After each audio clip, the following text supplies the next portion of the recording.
Hi hello నమస్తే అందరికీ good evening. నేనైతే ఒక కొత్త బండి తీసుకున్నాను.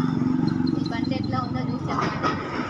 పూజ చేపిస్తామని సాయిబాబా టెంపుల్కి వచ్చినాం, కానీ పంతులే లేడు.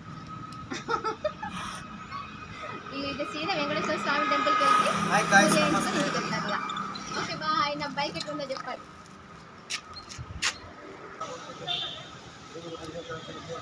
జలనీల ఇక్కడ నుంచి అయితే వెంకటేశ్వర స్వామి టెంపుల్కి అయితే వచ్చినాం. వచ్చేసరికంటే పంతులు అయితే పడుకొని ఉన్నాడు. సరే పంతులు పూజ చేయాలి రండి అని అంటే, సో ఇప్పుడు కదమ్మా తర్వాత రండి అని అంటాడు. కాదు పంతులు పూజ చేయాలి, తర్వాత ఎట్లా వస్తారో చెప్పండి, మీ కట్నం అయితే మంచిగా ఇస్తాం కానీ రండి అని చెప్పాం. సరే అయితే అని పంతులు గారు అయితే వచ్చారు. వచ్చి అయితే పూజ అయితే చేస్తుర్రు. ఇక పూజ అయితే చేస్తున్నాం.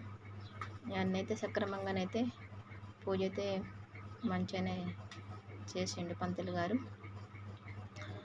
ఇంకేముంది, పంతులు వాళ్ళు కూడా బతిమలాడుకోవాల్సి వచ్చింది.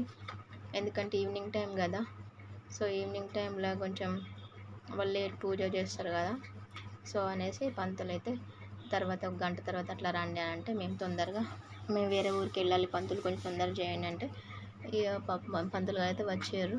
వచ్చేసి పూజ చేయించేసారు. టెంకాయ అయితే కొట్టేసిన.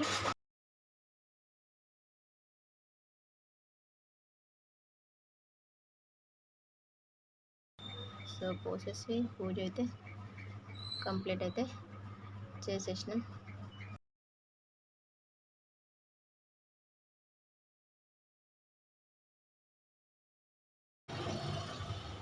పూజ అయితే అయిపోయిన తర్వాత పంతులు గారు ఏమనంటే, ఒక రౌండ్ అయితే వేసి చుట్టూ వేసి రావాలమ్మా, పూజ కంప్లీట్ అయిపోయినట్టేగా అని చెప్పాడు. సో అందుకనేసి నిమ్మకాయ తీసుకొచ్చేసి ఆ 2 టైర్ల కింద అయితే పెట్టేసాను. పెట్టి తర్వాత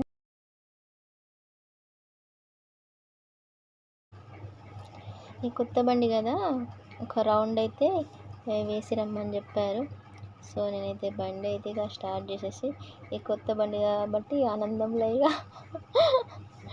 బండి స్టార్ట్ అయితే చేసిన.